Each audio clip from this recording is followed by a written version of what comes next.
इस यात्रा के माध्यम से हमारी कोशिश है कि बिहार में फिर से एनडीए की सरकार अगले विधानसभा चुनाव में मजबूती से बन पाए, इस बात के लिए माहौल बनाना, लोकसभा चुनाव की समीक्षा भी इसी क्रम में, जो परिणाम आया उसको भी देखना, और इसके लिए जहाँ भी हम जा रहे हैं आम लोगों से भी मिल रहे हैं, अपनी पार्टी के साथियों से भी मुलाकात हो रही है, एनडीए के साथियों से भी मुलाकात हो रही है, और इसी तरह से सब जगह से जो फीडबैक आएगा पूरी यात्रा के समापन के उपरांत, उस फीडबैक का इस्तेमाल विधानसभा चुनाव की बेहतर रणनीति बनाने में हम करेंगे और पूरी मजबूती से एनडीए की सरकार बिहार में बनाएंगे। मकसद तो यात्रा का यही है। हम विशेष रूप से जब यात्रा का कार्यक्रम बन रहा था तो हमने जानबूझकर इसी इलाके को फर्स्ट फेज में चुनने का काम किया, क्योंकि यही इलाका है मगध का और शाहाबाद का, जहां एनडीए की अपेक्षा के अनुकूल परिणाम नहीं आया था। बाकी हिस्सा बिहार का तो लगभग ठीक ही था, लेकिन इन्हीं इलाकों में परिणाम बेहतर नहीं आया था, अपेक्षा के बहुत ही विपरीत परिणाम आया था। तो हमको लगा कि विशेष रूप से इन इलाकों में काम करने की ज़रूरत है, मेहनत करने की ज़रूरत है, तो इसलिए यहाँ प्रथम चरण का कार्यक्रम है। और इस रूप में जब हम देखते हैं तो चुनाव परिणाम जो लोकसभा का आया इस इलाके में मगध और शाहाबाद में, निश्चित रूप से हम एनडीए के लिए चिंता का विषय है, लेकिन जिस रूप में आरजेडी के लोग अपनी पीठ थपथपा रहे हैं और ताल ठोक रहे हैं, उनको निराशा हाथ लगेगी विधानसभा के चुनाव में पूरे तौर पे, क्योंकि उनको भले लगता होगा कि जनता ने उनको पसंद कर लिया इसलिए उनके उम्मीदवारों को जिता दिया। इसमें कहीं से सच्चाई नहीं है। जनता ने उनको बिल्कुल नहीं पसंद किया है। हाँ, उन लोगों की जो एक साजिश थी उस साजिश में सफल हो गए। साजिश थी कि एनडीए के अंदर ही कुछ लोगों को दिग्भ्रमित करने और दिग्भ्रमित करके अपने उम्मीदवार को जिता लें।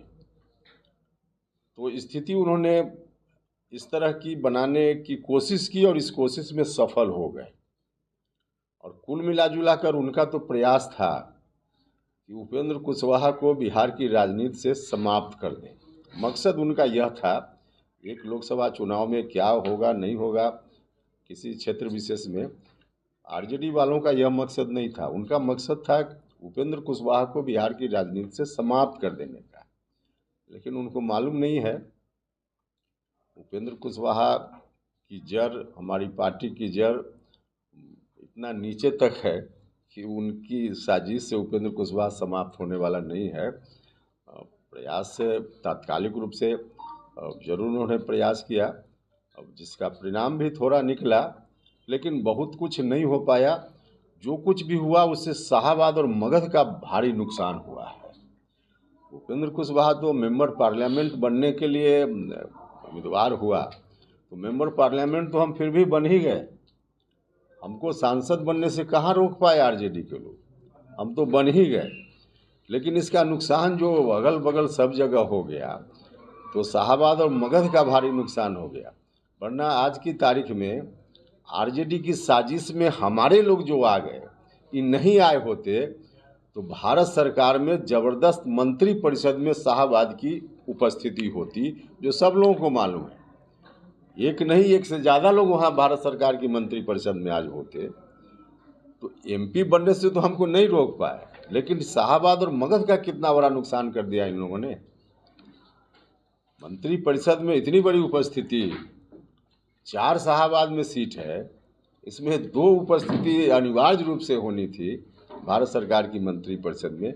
इसको रोक दिया जरूर, और इसको रोक करके पूरे इलाके का एनडीए गठबंधन 243 सीट पर चुनाव लड़ेगा और जहां जिस पार्टी से भी उम्मीदवारी हो एनडीए में सब हमारे उम्मीदवार होंगे। आपके पूछने का मतलब हमारी पार्टी के उम्मीदवार कहाँ कहाँ होंगे, अगर यह मतलब है तो हमारी पार्टी के उम्मीदवार कहाँ कहाँ होंगे समय पर तय करेंगे ना। अभी तो समय से पहले है, समय पर तय करेंगे, बताएंगे। सर, पश्चिम बंगाल में बिहार के छात्रों को पिटाई की जा रही है। हाँ, यह बहुत ही दुर्भाग्यपूर्ण स्थिति है, बहुत ही गलत है।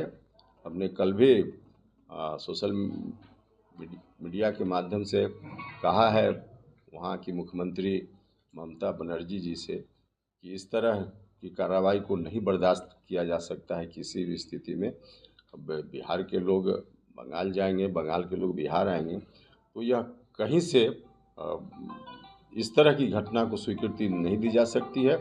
तो वहाँ की मुख्यमंत्री जी को सख्त से सख्त कार्रवाई करनी चाहिए, करें और इस तरह की स्थिति बनाएं कि आगे ऐसी कोई घटना किसी भी राज्य में किसी दूसरे राज्य के लोगों के साथ न हो। सर, एक और क्वेश्चन,